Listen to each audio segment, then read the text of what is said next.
17절부터 해서 23절까지 말씀입니다. 제가 가진 성경으로 신약 성경 194페이지에 있습니다.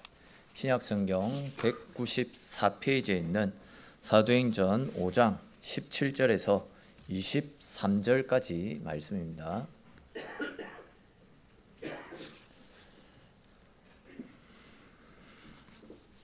사도행전 5장 17절에서 23절까지 말씀, 우리 한 절씩 읽고 마지막 23절 말씀은 같이 읽겠습니다. 대제사장과 그와 함께 있는 사람, 즉 사두개인의 당파가 다 마음에 시기가 가득하여 일어나서 주의 사자가 밤에 옥문을 열고 끌어내어 이르되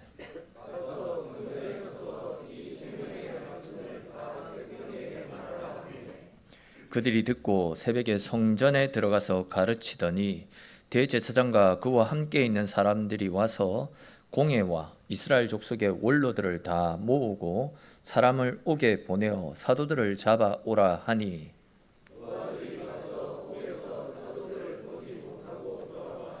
같이 읽겠습니다. 이르되 우리가 보니 옥은 든든하게 잠기고 지키는 사람들의 문에 서 있으되 문을 열고 본즉 그 안에는 한 사람도 없더이다 하니. 아멘. 이 시간은 할렐루야 성가대에서 찬양으로 하나님 앞에 영광 돌리겠습니다.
귀한 찬양 감사합니다. 찬양 가운데 임하신 하나님께 감사와 영광의 박수 올려드리겠습니다.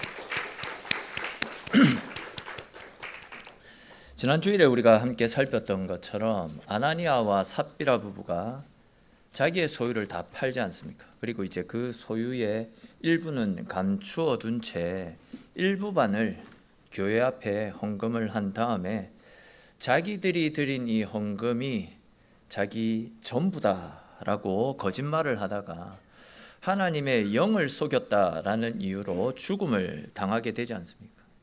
그리고 이제 사탄은 이 부부를 통해서 성도들에게 겁을 주고 교회를 공중분해시키려고 했지만 지난 금요일 저녁에 우리가 함께 살폈던 말씀처럼 오히려 이 사건을 계기로 해서 교회가 회개의 바람이 불어왔고 또 성도들이 하나님 앞에서 더욱더 정직해지고 거룩해지고 신실해지는 하나님의 은혜를 누리게 되지 않습니까? 그러니까 이제 이 사건을 통해서 교회가 위축되고 움츠려들었던 것이 아니라 오히려 교회 속에 있던 불경건한 모습, 거짓되고 속된 모습이 도려내어졌고 더욱더 거룩하고 정직한 교회로 세워지는 은혜의 발판이 마련되었던 것입니다. 그러다 보니까 이제 교회 가운데 더 크고 놀라운 성령의 역사와 함께 엄청난 부흥의 역사가 나타나게 되었는데요. 또 그런데 이제 이렇게 교회가 내적으로 외적으로 성장해 가자 또다시 이제 교회와 성도들을 핍박하는 사단의 권세가 계속해서 이어지는 내용이 오늘 본문 가운데 나타납니다. 오늘 말씀을 함께 살펴보면서 하나님께서 우리에게 주시는 나를 위해서 준비해 놓으신 새로운 은혜를 받아 누리시는 귀하고 복된 시간 되시기를 주님의 이름으로 축원합니다. 자, 우리 오늘 본문 17절과 18절 말씀 다시 한번 읽어보겠습니다. 17절, 18절 말씀입니다. 대제사장과 그와 함께 있는 사람, 즉 사두개인의 당파가 다 마음에 시기가 가득하여 일어나서 사도들을 잡아다가 옥에 가두었더니 아멘. 자, 말씀을 잘 보시면 당시 종교 지도자들이 사도들을 시기해서 그들을 잡아다가 옥에 가두었다 이렇게 말씀하고 있습니다. 아마 당시 제자들이 시시하게 믿고 또 그들의 삶 가운데 나타나는 하나님의 능력들도 시시하고 보잘것없는 것이었다 그랬다면 이 당시 종교 지도자들도 얼마든지 제자들의 존재를 무시할 수 있었을 것입니다. 그런데 이제 제자들에게 나타나고 있는 말씀의 능력과 깊이 또 성령의 능력이 그곳에 살고 있던 예루살렘 전역에 살고 있던 모든 성도들의 모든 사람들의 마음을 다 사로잡고도 남을 정도로 엄청나게 드러나고 있으니까 사람들이 이제는 더 이상 그 종교 지도자들의 말에 집중을 하지 않는 겁니다. 이제 종교 지도자들의 말을 하며 콧방귀를 뀌고 무시하는 상황이 되었습니다. 그리고 오히려 몇 명 되지도 않았던 예수님의 제자들이 하는 말과 그들에게서 나타나고 있는 능력을 보면서 이것이 진짜 참된 진리이구나. 이것이 진짜 하나님이 함께 하시는 사람들이 누릴 수 있는 은혜이구나. 한눈에 알아보면서 제자들에게 관심을 두고 제자들을 따르는 일들이 발생하게 되었습니다. 그리고 이제 이런 모습들이 여기저기서 나타나니까 제자들을 보고 시기하고 질투하고 심지어 그들을 옥에 가두기까지 했던 겁니다. 사실 이 종교 지도자들의 입장도 어느 정도 이해가 되는 것이 사실입니다. 그들은 소위 말해서 신앙의 명문 가문에서 태어났습니다. 그리고 어렸을 때부터 해서 혹독한 신앙 교육을 받았고 평생을 성전에서 봉사하고 섬겼는데 그런 그들에게서는 아무런 표적과 기사가 나타나지 않습니다. 말씀을 전해도 성도들이 반응을 하지 않습니다. 시큰둥합니다. 그에 반해서 갈릴리 시골 총구석에서 올라왔던 이 무지렁이들은 가는 곳곳에서 기적과 능력을 일으키고 성도들의 가슴을 뜨겁게 하고 그들의 죄를 드러내는 능력의 말씀을 선포하니까 그 말씀을 듣고 수많은 사람들이 회개하고 뉘우치고 하나님의 백성으로 돌아오는 것들이 그들의 눈에도 보이니까 제자들을 보면서 화가 나지 않았겠습니까? 이에 그들은 제자들을 시기하고 질투해서 결국 더 이상 복음을 전하지 못하도록 더 이상 능력을 행하지 못하도록 제자들을 옥에 가두어 버렸던 겁니다. 이처럼 이 시기심이라는 것은 상대방의 파멸을 원하게 만듭니다. 처음에는 저 사람은 왜 내가 없는 것을 가지고 있지? 이런 생각을 하다가 나중에는 내가 없는 것은 저 사람도 가져서는 안 된다라고 결론을 내리고 어떻게 해서든지 상대를 무너뜨리려고 하다가 결국은 자기 자신이 망가지고 자기 자신만 무너져 버리는 겁니다. 여러분, 우리들의 경우도 한번 생각해 보십시오. 성가대를 섬기면서 또 주일학교 교사를 하면서 찬양팀으로 섬기면서 주일 봉사를 하면서 또 이 모양 저 모양으로 하나님의 교회를 위해서 헌신 충성 봉사하면서 그냥 내가 맡은 자리에서 하나님께서 내게 주신 은혜에 따라 은사를 따라서 감사함으로 기뻐함으로 열심히 섬기면 그 열심을 우리 하나님께서도 기쁘게 받아주시고 하늘의 은혜를 부어주시는데 우리는 거기에 머물러 있지 않습니다. 항상 다른 사람과 나를 비교하는 데까지 나아갑니다. 저 사람 나보다 못난 사람인데 저 사람 너무 잘난 척한다. 저 사람 너무 튄다. 저 사람 저렇게 섬겨가지고 사람들 눈에 띄려고 한다. 저 사람 저렇게 섬겨가지고 목사님한테 잘 보려고 한다. 이런 생각을 한다라는 거죠. 근데 여러분 잘 아시겠지만 다른 사람과 나를 비교해서는 안 됩니다. 비교를 하다 보면 어떤 일이 일어나냐면 나보다 못났다라고 생각되는 사람에게는 우월감이 생깁니다. 그래서 나도 모르게 그 사람을 업신여기고 무시하는 일들이 발생합니다. 또 나보다 잘났다라고 생각되어지면 열등감에 사로잡히고 괜시리 질투를 하게 되는 겁니다. 잘 아시겠지만 우리는 구원받을 자격이 없는 사람들입니다. 내 잘난 맛에 살다가 결국은 심판을 받아 지옥으로 떨어져야 되는 인생입니다. 근데 하나님께서 이런 우리를 사랑하셔서 하나님 자녀 삼아주시고 구원의 은혜를 베풀어 주셨습니다. 그 은혜도 너무 귀하고 감사한데 그런 우리를 통해서 하나님 나라를 세워갈 수 있는 엄청난 직분들을 허락해 주셨습니다. 이게 진짜 여러분 우리가 상상할 수 없지만 하늘나라에서 관점에서 보면 이 엄청난 축복이고 엄청난 은혜거든요. 내가 하나님 나라를 섬긴다라는 것 자체가 기적이고 은혜이고 축복인 것입니다. 그렇기 때문에 다른 사람과 나를 비교할 필요가 없는 겁니다. 그저 나 같은 사람을 구원해 주시고 하나님 나라의 일꾼 세워주신 그 은혜에 감사하고 열심을 다해 헌신하고 충성하면 그 모습 자체가 하나님께서 귀하게 여기시는 엄청난 은혜다라고 말씀을 드릴 수 있습니다. 괜시리 질투할 필요가 없다라는 거죠. 시기할 필요가 없다라는 겁니다. 잘 아시듯이 10손가락 깨물어서 안 아픈 손가락이 없습니다. 하나님께 있어서 우리 각 사람은 너무나도 귀하고 가치 있고 소중한 존재들입니다. 그렇기 때문에 하나님께서 우리를 귀하게 보시기 때문에 하나님의 필요를 따라서 당신의 뜻대로 우리 각자를 다른 자리에서 은사에 따라서 직분을 맡겨주신 것입니다. 그러므로 우리를 사랑하시는 하나님의 사랑을 믿고 어떠한 시기심도 다 내려놓고 주님 은혜 가운데 자유할 수 있기를 바랍니다. 혹 누군가를 향한 시기와 질투의 마음들이 있다라고 한다면 지금 성령 하나님 앞에 솔직하게 고백하고 회개하고 자유함을 누릴 수 있기를 바랍니다. 여러분 아시겠지만 시기하고 질투하면 갈라지고 분열됩니다.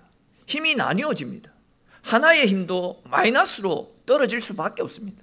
그러나 서로 하나 되어져서 함께하게 되면 더 강한 힘으로 하나님 주시는 은혜 속에서 사단과 능히 맞서 싸워 이길 수 있는 하나님의 은혜를 공급받게 될 것입니다.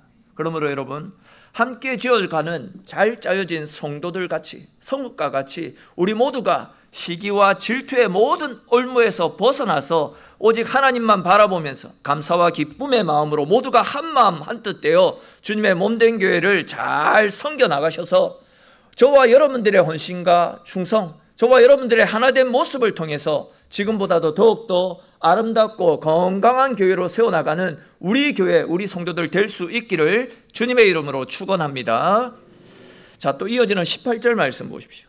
이렇게 이제 시기심에 가득 차 있던 종교 지도자들이 사도들을 잡아서 제자들을 잡아서 옥에 가두는 장면이 나타납니다. 그리고 이제 이어지는 19절과 20절 말씀을 보시면 제자들이 갇혀있던 그 감옥으로 천사가 찾아와서는 그곳에서 제자들을 풀어주는 모습도 나타나고 있습니다. 이 장면을 보면 하나님께서 우리에게 있어서 딱 맞는 가장 적절한 시기에 우리를 위해서 역사하신다라는 사실을 발견할 수 있습니다. 이 말씀이 무슨 말씀인지 집중해서 한번 잘 들어보십시오. 아마도 이 사람들 중에서는 제자들이 복음을 전하다가 고난을 당하고 감옥에 갇혀 있는 것을 보면서 시험에 든 성도들도 분명히 있었을 것입니다. 즉, 왜 하나님이 저렇게 열심을 가지고 있는 제자들이 감옥에 갇혀 있도록 가만히 내버려 두시는 것일까? 왜 저들의 아픔을 보고 침묵하시는 것이지? 분명 이런 의문을 품고 시험 중에 있는 성도들이 있었을 것입니다. 그러나 여러분, 하나님은 침묵하시는 것 같지만 절대 침묵하지 않으시는 분이십니다. 하나님은 지금 당신의 때를, 당신에게 있어서 가장 적절한 때를, 다시 말해서 우리에게 있어서 가장 시기적절한 때를 우리를 위해서 기다리고 계실 뿐입니다. 그때가 우리가 생각할 때는 뭐 더디게 오는 것 같고, 또 우리가 생각하는 때에 이루어지지 않는 것 때문에 낙심할 수 있겠지만, 그러나 하나님의 신실하심을 믿고 더디게 온다 할지라도 낙심하거나 좌절해서는 안 됩니다. 그렇기 때문에 더욱더 믿음을 가지고 하나님의 때를 기다릴 때에 우리를 도우시는 하나님의 능력의 손길, 은혜의 손길을 경험하게 될 줄로 믿으시기를 바랍니다. 얼마 전에도 비슷한 말씀을 드렸던 기억이 있는데, 여리고성은 7번을 다 돌았을 때에 무너지지 않았습니까? 처음 한 바퀴를 돌았을 때에, 그리고 마지막 6바퀴를 돌았을 때에 어떠한 균열도, 어떠한 무너질 것 같은 징조도 하나도 나타나지 않았습니다. 그러나 끝까지 마지막 7바퀴를 다 돌았을 때에 여리고성이 무너지지 않았습니까? 또한 나아만 장군이 요단강에 들어가서 문둥병을 치료받았을 때도 마찬가지였습니다. 요단강에 들어가서 7번 몸을 씻으면 그 병이 나을 것이다, 너희의 문둥병이 깨끗하게 치료되어질 것이다 라는 말을 듣고 요단강에 들어가서 자기 몸을 씻었는데, 처음에 들어가서 몸을 씻었는데 작은 균열조차도, 작은 치료의 흔적조차도 나타나지 않았습니다. 6번을 반복해서 계속 씻었지만 그 어떤 미동도 일어나지 않았습니다. 그렇지만 그는 7번 들어가서 말씀 앞에 순종하며 몸을 깨끗이 씻었습니다. 그런데 그때에 그 병이 깨끗하게 치료되지 않았습니까? 즉, 하나님은 우리의 고난, 우리의 상황을 모른 척 침묵하시지 않으신다라는 거죠. 우리를 위해서 졸지도 주무시지도 않고 계속해서 우리를 위해서 일하고 계시는 분이십니다. 하나님은 우리가 당하는 고난, 우리가 처해 있는 아픔, 우리의 상황을 다 지켜보고 계십니다. 다시 말해서 우리의 실패와 우리의 질병을 다 지켜보시고 우리의 모든 상황과 형편을 다 알고 계십니다.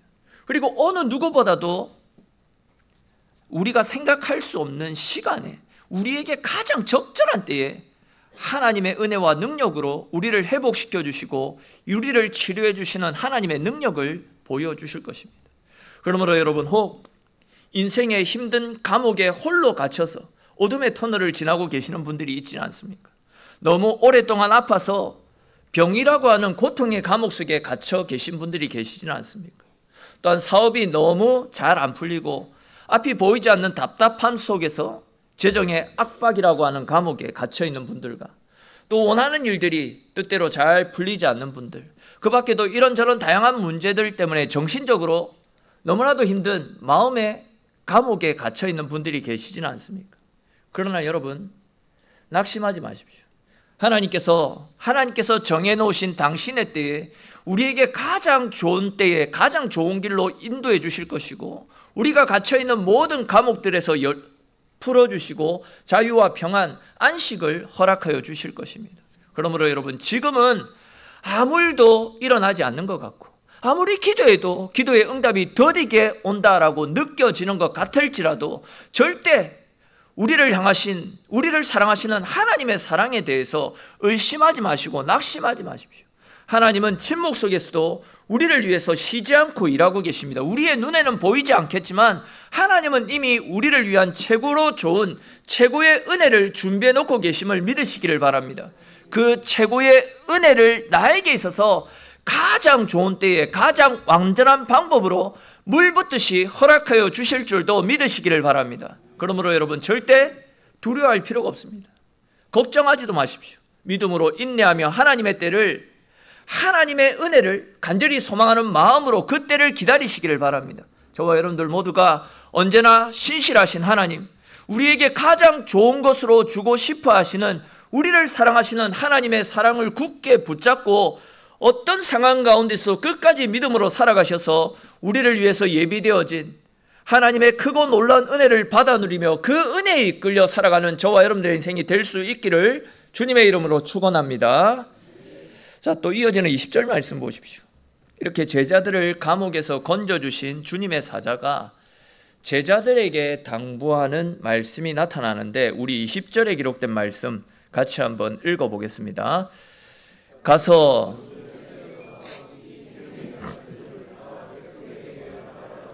아멘. 사실 우리는 이 감옥에 갇힌 제자들이 하나님께서 보내어주신 이 천사에 의해서 감옥에서 풀려나온 이 기적에 초점을 맞추기 쉽습니다. 실제로 이제 생각을 해보십시오. 감옥에 갇힌 사람들에게 천사가 찾아왔습니다. 천사가 찾아온 거, 이것도 기적입니다. 엄청난 기적입니다. 그런데 그 천사가 감옥을 지키는 간수들도 눈치채지 못하도록 감옥의 문을 열어주고 이 제자들을 풀어준 이 사건은 평생을 살아도 경험하기 힘든 엄청난 사건입니다. 그렇기 때문에 어디를 가든 사람들 앞에서 이 기적들을 간증할 수 있는 엄청난 간증거리가 될 것입니다. 그런데 말씀을 잘 보십시오. 천사도 그렇고 제자들도 그렇고 이 엄청난 기적에 대해서는 일체 언급을 하지 않습니다. 천사는 곧바로 제자들을 향해서 가서 성전에 서서 생명의 말씀을 가르치라, 다르게 표현해서 생명의 말씀을 선포하라 라고 말씀하고 있습니다. 그러니까 이제 감옥에서 풀려 나온 것이 그들의 관심사가 아니라 생명의 말씀을 선포하는 것, 잃어버린 영혼, 갈 바를 몰라 헤매고 있는 영혼들에게 말씀을 선포하는 것이 그들의 주된 관심사였다라는 겁니다. 또 다른 관점에서 말씀을 드리면 하나님께서 제자들을 풀어주셨던 것은 당신의 말씀, 즉 복음을 증거할 목적으로 제자들을 풀어주셨다라는 이야기입니다. 여러분, 하나님께서 왜 우리에게 예수 그리스도를 보내주셨고 우리를 죄와 사망에서 건져주셨겠습니까? 또한 하나님께서 왜 우리에게 하나님의 은혜를, 때로는 기적들을 베풀어 주시는 것이겠습니까? 왜 우리의 질병을 고쳐주시고, 왜 우리의 생명을 연장시켜 주시고, 왜 우리와 동행하시면서 하나님의 크고 놀라운 은혜들을 베풀어 주시는 것이겠습니까?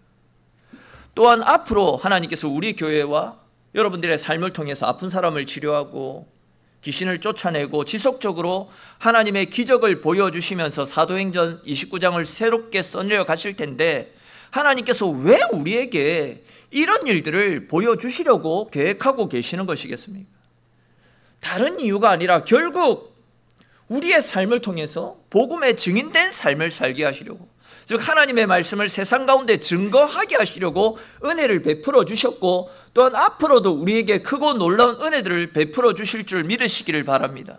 다시 말해서 하나님께서 큰 병에 걸린 우리를 고쳐주신 이유가 있다는 겁니다. 또한 하나님께서 내 인생의 위기로부터 우리를 건져주신 데에도 분명한 이유가 있습니다. 사실 우리는 어려움과 아픔이 있거나 인생의 큰 위기를 만날 때에 이런 기도를 드리지 않나 싶습니다. 하나님, 이번에 저를 고쳐주시면 제 남은 인생 온전히 주님께 드리겠습니다. 하나님, 이번에 합격시켜 주시면 11조도 잘 드리고 예배도 빠지지 않고 내 삶을 하나님 앞에 드리겠습니다. 아마 대부분 이런 기도들을 많이 드리지 않겠나 싶습니다. 근데 이제 문제는 하나님께서 우리의 기도를 들어주시고 내가 소원하는 바를 이루고 나면 그렇게 드렸던 기도를 제대로 기억하는 사람들이 많이 없는 것 같다 싶습니다. 하나님께서 우리의 기도를 들어주신 것에 대해서 그 놀라운 은혜에 대한 증인이 되어져야 되는데 내가 받은 은혜를 잊어버릴 때가 너무 많이 있습니다. 즉 하나님께 건강을 달라고 기도해서 하나님이 건강 주시면 하나님의 은혜로 고침받은 그 은혜에 대해서 잊어버린다라는 겁니다. 돈을 벌고 나면 그 돈을 주신, 물질을 주신 하나님의 축복을 잊어버립니다. 환경이 편해지면 언제 그랬냐는 듯이 다 잊어버린다는 겁니다. 사랑하는 성도 여러분, 혹 여러분들 중에 하나님 앞에 이런저런 소원을 하신 분들이 계시다라고 한다면 하나님께 드렸던 우리의 소원, 우리의 약속들을 반드시 지켜나가십시오. 우리는 그 약속들을 잊어버렸는지 몰라도 하나님은 잊지 않고 다 기억하고 계실 것입니다. 그러므로 하나님이 나에게 보여주셨던 은혜와 사랑에 대한 그 크신 하나님의 능력들에 대한 증인의 삶을 살아갈 수 있어야 됩니다. 그것이 더 크고 풍성한 하나님의 축복을, 하나님의 은혜를 누릴 수 있는 비결입니다. 혹 축복만 받고 사명에 헌신하지 않는다라고 한다면, 즉 하나님께서 나에게 이런저런 은혜를 베풀어 주셨음에도 불구하고 하나님의 은혜를 뒷전으로 미룬 채 내가 받은 십자가의 증인의 삶을 살지 않는다라고 한다면 나도 모르게 채증에 걸릴 수 있을 것입니다. 그렇게 되면 하나님의 은혜가 내 삶 가운데 막히기 때문에 기도를 드려도 힘이 없게 될 것이고, 하나님과의 관계가 막히기 때문에 하나님 주시는 은혜를 누리지 못하기 때문에 마음의 평안과 안식도 사라질 수밖에 없을 것입니다. 말 그대로 주님 주신 사명에 헌신하고 순종하며 믿음으로 살아가게 될 때에 우리 인생에 영적인 숨통이 트이게 될 것이고, 하나님께서 허락하여 주시는 기쁨과 평안이 우리 가운데 찾아오게 될 것입니다. 다시 말해서 은혜 받은 사람들, 또한 능력을 경험한 사람들은 아무렇게나 살아가서는 안 됩니다. 반드시 하나님 앞에서 서원한 것들을 지켜야 될 뿐만이 아니라 더 나아가서 내게 허락하여 주신 하나님의 크고 놀라운 은혜들의 증인된 삶을 살아가야 된다라는 사실을 꼭 기억하면서 날마다 은혜 받은 사람들답게, 날마다 주님 베풀어 주시는 은혜의 증인답게 우리에게 맡겨주신 복음 전도자의 사명을 능히 잘 감당하여서 하나님으로부터 칭찬 들을 수 있는 저와 여러분들의 인생이 될 수 있기를 주님의 이름으로 축원합니다. 자, 이제 마지막으로 21절에 기록된 이 말씀 한 절만 더 살펴보고 말씀을 맺겠습니다. 우리 21절 말씀 같이 읽겠습니다. 그들이 듣고 새벽에 성전에 들어가서 가르치더니 대제사장과 그와 함께 있는 사람들이 와서 공회와 이스라엘 족속의 원로들을 다 모으고 사람을 오게 보내어 사도들을 잡아오라 하니. 아멘. 자, 앞에서 살펴본 것처럼 사도들은 천사들의 도움을 힘입어서 감옥에서 빠져나올 수 있었습니다. 자, 그런데 보십시오. 감옥에서 나온 제자들이 어디로 달려갔습니까? 성전으로 달려가지 않습니까? 그리고 그곳에서 담대하게 하나님의 말씀을 가르쳤다라고, 하나님의 말씀을 선포했다라고 이야기합니다. 당시 성전은요, 사람들이 제일 많이 몰리는, 오늘날로 표현하면 핫플레이스입니다. 가장 많은 사람들이 이 성전에 집결합니다. 근데 이제 중요한 것은 지금 이 제자들은 성전에서 복음을 전했다라는 이유로 감옥에 갇혔던 상태 아니었습니까? 이 말은 제자들이 다시 성전으로 가게 되면 또다시 사람들에게 잡힐 수 있다라는 그런 이야기입니다. 또 그렇게 되면 제자들은 탈옥을 한 죄까지 더해져서 아마 예수님처럼 심한 고문을 당하다가 비참한 죽음을 당할 수도 있는 그런 처지였습니다. 그런데 보시면 그들은 자기들이 잡히는 것에 대해서 조금 더 걱정하지 않았습니다. 잡혀서 죽는 한이 있더라도 나는 생명의 복음을 전하겠다라는 각오를 가지고 주저하지 않고 성전으로 달려갔습니다. 더군다나 이들이 성전으로 달려간 때가 언제라고 기록하고 있습니까? 새벽에 들어갔다라고 말씀하고 있습니다. 여러분, 사실 성경에 이들이 얼마 동안, 긴 시간 동안 감옥에 갇혀 있는지 정확하게 나타나고 있지 않기 때문에 이들이 갇혀 있었던 시간은 알 수 없습니다. 그런데 이제 분명한 것은 당시의 감옥은 환경이 매우 열악했다라는 겁니다. 죄수들을 짐승 다루듯이 다루었습니다. 마음에 들지 않으면 발로 차고 채찍질로 때리고 반 죽여놓듯이, 짐승이기 때문에 죽어도 상관없다라는 생각으로 죄수들을 짐승 다루듯이 했습니다. 또 그곳의 환경은 또 어떻겠습니까? 쥐라든지 이런저런 벌레들이 들끓었을 것입니다.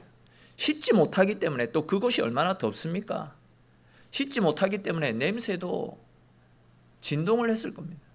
최근에 주일 예배를 마치면 어디에 잠시 들렸다가 오는 데가 있는데 거기 환경이 좀 되게 좋지 않습니다. 가보면 냄새가 굉장히 좀, 그래서 좀 있으면 헛구역질이 날 정도입니다. 그리고 그 냄새가 인에 박힌다고 합니다.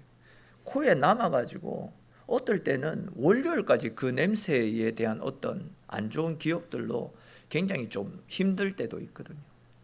이제 좀 보기하고 다르게 예민해가지고 좀 그런 냄새들이 월요일까지 가는 그런 일들이 종종 있습니다. 그러니까 그만큼 이제 이 감옥이라는 환경이 보통 사람들이 견디기에 힘들다라는 겁니다. 굉장히 강한 핍박과 모진 고문도 있었을 것이고 이런 환경들 때문에 진짜 힘들게 생활했을 것입니다. 여러분, 그곳에 우리가 잠시라도 생활한다면 육신적으로 지치지 않겠습니까? 피곤하지 않겠습니까? 그런 곳에서 만약에 우리가 풀려나왔다, 그럼 여러분들 제일 먼저 뭐 할 것 같아요? 저는 집에 가가지고 좀 쉴 것 같아요. 아니면 좀 씻으면서 좀 자유를 찾았다가 조금 마음에 안정이 생기고 나면, 육신적으로 조금 충전이 되고 나면 그때에 성전에 가도 그때에 얼마든지, 새벽이 아니라 더 많은 사람들이 모이는, 유대인들이 기도하는 시간이 우리로 치면 오전 9시 또 낮 12시 오후 3시, 그때 사람들이 더 많이 몰려오거든요. 그때 가가지고 말씀을 전해도 더 효과적으로 복음을 전할 수 있을 겁니다. 근데 보시면 제자들은 감옥에 나와서 조금 더 지체하지 않습니다. 새벽에 성전으로 달려갔습니다. 그곳에 가면 또다시 잡히게 될 것이 뻔한데, 그래서 심한 고문을 당하다가 죽을 수도 있는 그런 위험한 상황이 내몰려 있는데 그들은 주저하지 않았습니다. 말씀 앞에 순종하고 새벽 일찍 성전으로 달려갔습니다. 그리고 그곳에 달려가서 담대하게 복음을 전했습니다. 그런데 여러분, 왜 제자들이 이렇게 쉬지도 못한 채 새벽에 일찍 성전으로 달려가서 복음을 전했던 것이겠습니까? 그 이유는 단 한 가지입니다. 아직도 예루살렘에는 하나님의 생명의 말씀을 몰라서 죽어가고 있는 영혼들이 많이 있었기 때문에 한 영혼이라도 살리고 구원해서 그들을 하나님 백성으로 변화시키기 위해서, 그 사명을 위해서 복음 전도자의 삶을 살았던 것 아니겠습니까? 다시 말해서 생명의 복음을 몰라서 죽어가는 사람들이 너무 많이 있었기 때문에 자기들의 안위와 평안을 돌볼 여유도 없이 곧바로 복음 들고 세상을 향해서 달려나갔던 겁니다. 잘 아시듯이 예수님께서도 천사들의 수종을 받으면서 영광과 존귀, 자유를 누리실 수 있는 최고의 모든 것들을 다 가지고 계신 분이셨지만, 주님은 그 길을 택하지 않고 우리를 구원하고 살리는 그 일을 위해서 하늘 보좌 영광을 다 포기하신 채 낮고 천한 모습으로 이 땅 가운데 찾아오셨습니다. 사실 세상 사람들은요, 성공한 사람들을 환영하지 않습니까? 돈이 있고 명예를 지고 있고 권력을 가지고 있는 사람들을 환영하지 않습니까? 그런데 우리 주님은 어땠습니까? 슬픈 마음 있는 사람들, 몸과 영혼이 병든 사람들, 누구든지 예수의 이름을 붙잡고 예수님의 이름 앞에 나오는 사람들을 만나주시고 위로해 주시고 회복시켜 주시기 위해서, 또한 지치고 상한 우리를 만나주시고 위로해 주시기 위해서 하늘 보좌가 아니라 우리가 있는 이 세상 가운데 찾아오시지 않았습니까? 예수님은 자신의 평안함을 위해서 사신 분이 아니라 온전히 우리를 구원하고 살리기 위한 희생의 삶, 섬김의 삶을 사셨고, 우리의 종이 되어서 죽기까지 우리를 섬기시는 엄청난 희생으로 우리를 살려주셨습니다. 십자가의 고통을 기꺼이 감당하시고 죽기까지 복종하심을 통해서 멸망당할 수밖에 없는 우리를 죄와 영원한 심판으로부터 구원해 주신 분, 그분이 우리 예수님 아니십니까? 여러분, 그렇다면 여러분, 주님의 희생으로 말미암아 살아난 주님의 자녀된 우리들의 인생이 어떠해야 되겠습니까? 여전히 나의 기쁨과 나의 만족만을 추구하며 내 안위만을 돌아보는 삶을 살고 있지는 않습니까? 여러분, 아직도 우리 주변에는 은혜의 복음을 알지 못해서 이리저리 방황하며 영죽을 인생들이 너무 많이 있지 않습니까? 여전히 절망 속에서 눈물 흘리고 있는, 어떻게 내 문제를 해결해야 될지 몰라서 방황하고 헤매 있는 영혼들도 너무 많이 있습니다. 그런 사람을 살리고 구원하시기 위해서 우리 주님께서 모든 것들을 다 포기하시고 당신의 목숨까지 내려놓고 우리를 구원해 주셨습니다. 그리고 우리에게 이제는 너희가 나의 증인된 삶을 살아가라라고 복음 전도의 사명을 맡겨주셨습니다. 그러므로 여러분, 다시금 우리에게 맡겨주신 복음 전도자의 사명을 굳게 붙잡고 믿음으로 살아가시기를 축원합니다. 주님의 제자들처럼 복음을 전하다가 내 신상에 불이익을 당하고 또 다른 사람들로부터 비웃음을 사고 조롱을 당한다 할지라도 이것이 생명을 살릴 수 있는 유일한 방법이기 때문에, 또한 이것이 주님께서 우리에게 맡겨주신 사명이기 때문에, 주님이 친히 본을 보여주시고 우리에게 맡겨주신 이 사명을 따라 복음 전도자의 삶을 살아가시는 저와 여러분들의 인생이 될 수 있기를 주님의 이름으로 축원합니다. 그러므로 여러분, 오늘 나눈 이 말씀 앞에서 다시금 우리에게 맡겨주신 사명을 되돌아볼 수 있기를 바랍니다. 다시금 이 사명에 결단하고 이 사명 앞에서 우리 자신을 내려놓을 수 있어야 될 것입니다. 나 자신을 위해서 살던 삶을 다 내려놓고 죽어가는 영혼들을 위해서 기도하며 복음을 증거하는 증인의 삶을 감당하는 저와 여러분들이 될 수 있기를 축원합니다. 전에도 한번 말씀을 드렸듯이 증인된 삶을 살아가는 거 쉽지 않습니다. 굉장히 어렵습니다. 제자들 복음 전하다가 다 죽었습니다. 사도 바울도 복음 전하다가 죽었습니다. 증인의 삶을 사는 것이 쉽지 않다라는 겁니다.